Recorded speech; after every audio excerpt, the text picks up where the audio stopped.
अवधूत चिंतन श्री गुरुदेव दत्त. दत्तगुरूंच्या कृपेने तुमच्या सर्व मनोकामना पूर्ण व्हाव्यात अशी गुरुचरणी प्रार्थना करून आजच्या व्हिडिओला सुरुवात करूया. श्री गुरुदेव दत्त. नंबर 1. जीवनात काही लोकांना सतत त्रास, अडथळे, वाईट नशीब, अपयश किंवा मानसिक अस्वस्थता जाणवते. कितीही प्रयत्न केले तरी गोष्टी सुरळीत होत नाही. अशा वेळी केवळ एक उपाय आपल्या आयुष्याचा प्रवाह बदलू शकतो आणि तो म्हणजे दत्तगुरूंचे नामस्मरण व गुरुवारी विशेष वाहने. हा उपाय इतका सोपा आणि प्रभावी आहे की हजारो भक्तांनी त्याचा अनुभव घेतला आहे. मन, शरीर आणि नशीब या तिन्ही पातळ्यांवर हा उपाय कार्य करतो. फक्त श्रद्धा, नियमबद्धता आणि सातत्य आवश्यक आहे. नंबर 2. उपायाची पहिली पायरी म्हणजे नामस्मरण. रोज सकाळी स्नान केल्यानंतर पूर्व किंवा उत्तर दिशेला तोंड करून बसा. मन शांत करून ओम श्री दत्ताय नमः हा मंत्र 1 माळ 108 वेळा जपा. शक्य असेल तर दत्तगुरूंचा फोटो किंवा मूर्तीसमोर बसा. जप करताना मनात कोणतीही नकारात्मक गोष्ट आणू नका. हा मंत्र दत्तगुरूंच्या अदृश्य कृपेचा द्वार उघडतो. एकदा तुम्ही नियमितपणे जप सुरू केला की त्रास हळूहळू कमी होऊ लागतात. नंबर 3. दुसरी पायरी म्हणजे गुरुवारी विशेष वाहने. गुरुवारी सकाळी पिवळा किंवा केशरी कपडा, नारळ, अक्षदा आणि एक फुलांचा हार दत्त मंदिरात वाहा. पिवळा रंग दत्तगुरूंच्या आशीर्वादाचा आणि गुरुतत्वाचा प्रतीक आहे. नारळ पूर्णत्व आणि मंगल कार्यासाठी वाहिला जातो. मंदिरात जाऊन प्रथम नमस्कार करा, नंतर वाहने द्या. हे वाहने केवळ वस्तू नाही तर तुमच्या श्रद्धेचे आणि भक्तीचे अर्पण आहे. नंबर 4. वाहण्याच्या वेळी एक खास प्रार्थना करा. दत्तगुरू, माझ्या सर्व अडचणींचा अंत करा. माझे मन, बुद्धी आणि आत्मा शुद्ध करा. ही प्रार्थना मनापासून केल्यास ती तुमच्या ऊर्जेशी जोडली जाते. गुरुवारी केलेली प्रार्थना इतर दिवसांच्या तुलनेत लवकर फलदायी ठरते, कारण हा दिवस गुरुतत्वाचा असतो. दत्तगुरू स्वतःला आवाहन करणाऱ्याला कधीच निराश करत नाहीत. नंबर 5. नामस्मरण गुरुवारचे वाहने एकत्र केल्यास त्याचा परिणाम अनेक पटींने वाढतो. जसे अग्नीला तूप मिळाले की तो अधिक तेजाने पेटतो, तसे श्रद्धेच्या या 2 पायऱ्या तुमच्या आयुष्यातील अंधार दूर करतात. फक्त एक आठवडा नाही तर सातत्याने हा उपाय केल्यास तुम्ही नशीब बदलत असल्याचा अनुभव घ्याल. काही भक्तांना तर पहिल्याच गुरुवारी मोठा फरक जाणवतो. नंबर 6. उपाय करताना एक गोष्ट लक्षात ठेवा. मनातील शंका दूर ठेवा. हे चालेल का? मला फायदा होईल का? असे प्रश्न मनात आणू नका. दत्तगुरू भक्तीला आणि विश्वासाला प्रतिसाद देतात.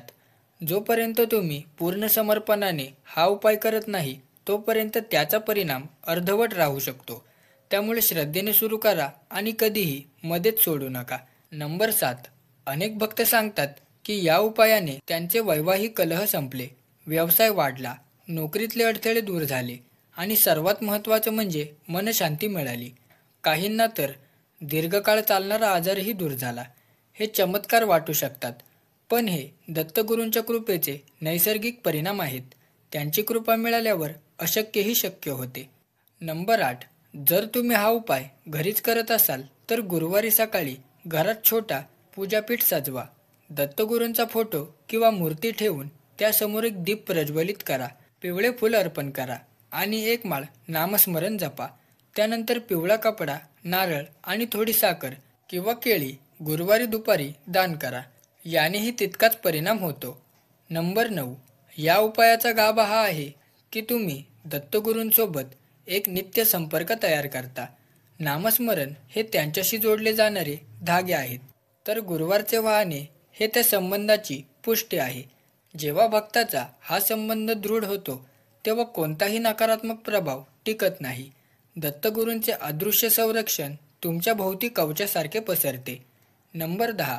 म्हणून जर तुम्हाला सतत त्रास होत असेल तर आजच हा उपाय सुरू करा. गुरुवारची वाट न पाहता रोज नामस्मरण सुरू करा आणि पुढच्या गुरुवारी मंदिरात किंवा घरी वाहने करा. श्रद्धेने केल्यास दत्तगुरू तुमच्या जीवनात चमत्कार घडवतील. लक्षात ठेवा, उपाय सोपा आहे पण परिणाम अमाप आहे.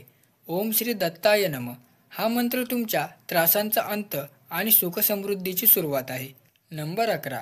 काही भक्तांना प्रश्न पडतो की नामस्मरण आणि वाहने केल्याने खरोखर नशीब बदलते का? याचे उत्तर म्हणजे हो, पण फक्त श्रद्धेने केल्यास. नामस्मरण केवळ उच्चार नाही, तर त्यामागील भावनाच दत्तगुरूंना पोहोचवतात. तुमच्या मनातील सकारात्मक स्पंदने विश्वासात पसरतात आणि दत्तगुरू त्याला प्रतिसाद देतात. हा प्रतिसाद कधी प्रसंगाच्या स्वरूपात, कधी मदत करणाऱ्या व्यक्तीच्या रूपात, तर कधी अंतप्रेरणेच्या रूपात मिळतो. त्यामुळे हे जप वाहने ही कृपा मिळवण्यासाठी सोपी पण प्रभावी पद्धत आहे. नंबर 12. गुरुवारी मंदिरात गेल्यावर शक्यतो पिवळ्या किंवा केशरी कपड्यात या. दत्तगुरूंना गंध लावा, पिवळे फुलं अर्पण करा आणि दीप प्रज्वलित करा. वाहने देताना डोळे मिटून मनापासून प्रार्थना करा.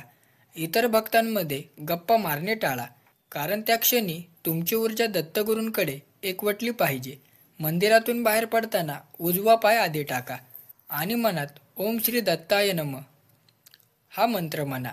ही साधी कृती देखील तुमच्या उपायाला अधिक शक्ती देते आणि तुमच्या प्रयत्नांना आशीर्वादाचा कवच मिळवून देते. नंबर 13. जर मंदिरात जाण्याची सोय नसेल तर गुरुवारी सकाळी घरातच दत्तगुरूंची पूजा करा. पिवळं कापड, नारळ आणि साखर यांची छोटी थाळी तयार करा. नामस्मरणानंतर ती वस्तू घराजवळील मंदिरात किंवा एखाद्या गरजू व्यक्तीला दान करा. गरजूंना दिलेले वाहनेही दत्तगुरूंना पोहोचते, कारण सेवा हा त्यांचा सर्वात प्रिय मार्ग आहे. तुमच्या दानामागील भावनाच खरी वाहने ठरतात. अशा दानामुळे तुमच्यावरची नकारात्मकता दूर होते आणि सुखसमृद्धीचे द्वार उघडते. नंबर 14. उपाय करताना मनात राग, द्वेष किंवा ईर्ष्या ठेवू नका, कारण अशुद्ध मनाने केलेले नामस्मरण अर्धवट परिणाम देते. त्याऐवजी मनात क्षमा, कृतज्ञता आणि प्रेम या भावना जोपासा. नामस्मरण करताना एखाद्याचा चांगला विचार करा, त्याच्या भल्यासाठी प्रार्थना करा.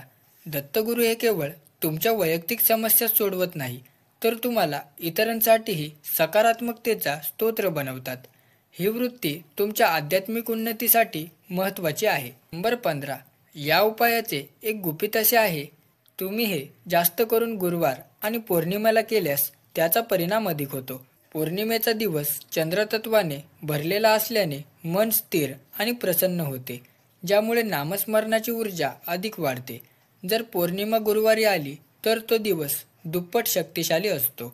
अशा दिवशी केलेले वाहने आणि नामस्मरण तुमच्या आयुष्याच्या गाठी सोडवू शकते आणि अचानक चांगले बदल घडवू शकते. नंबर 16. अनेक भक्तांनी अनुभवून सांगितले आहे, हा उपाय सुरू केल्यावर त्यांना अनपेक्षित लाभ मिळाले. कोणाला हरवलेली नोकरी परत मिळाली, कोणाचे कर्ज अचानक फिटले, तर कोणाच्या घरातील वैमनस्य संपले. हे चमत्कार योगायोग नाहीत, तर दत्तगुरूंच्या कृपेचा परिणाम आहे. दत्तगुरूंचे नाम हे विश्वातील अत्यंत उच्च कंपन निर्माण करणारे आहे. ते तुमच्या आयुष्यातील वाईट कंपन दूर करून शुभ शक्तींना आमंत्रित करते.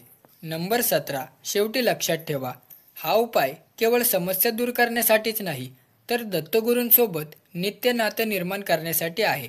जेव्हा तुम्ही हा उपाय सातत्याने करता, तेव्हा दत्तगुरू तुमच्या जीवनात अदृश्य उपस्थिती ठेवतात. संकट आलं तरी ते टळतं, अडचण आली तरी मार्ग सापडतो. त्यामुळे त्रास असो वा नसो, हा उपाय आयुष्यभर सुरू ठेवा, कारण दत्तगुरूंच्या नामात आणि वाहण्यात अशी शक्ती आहे जी जीवनात सतत आनंदी आणि सुरक्षितता ठेवते. समारोप. भक्तांनो, सततचा त्रास, नशिबाची अडचण किंवा मनातील अस्वस्थता हे सगळं संपवण्यासाठी किल्ली तुमच्या हातात आहे. ती किल्ली म्हणजे दत्तगुरूंचे अखंड नामस्मरण आणि गुरुवारी केलेले श्रद्धापूर्ण वाहने. हा उपाय केवळ तुमचे प्रश्न सोडवत नाही, तर तुमच्या आयुष्यातील अंधार दूर करून प्रकाश पसरवतो.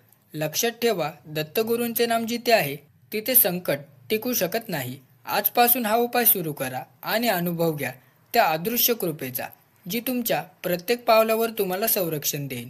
ओम श्री दत्ताय नमः हाच तुमचा जीवन मंत्र ठरो. हा व्हिडिओ तुम्हाला कसा वाटला कमेंट करून नक्की कळवा. व्हिडिओ आवडला असेल तर व्हिडिओला एक लाईक आणि चॅनलला सबस्क्राईब करायला विसरू नका. तर चला भेटूया लवकर.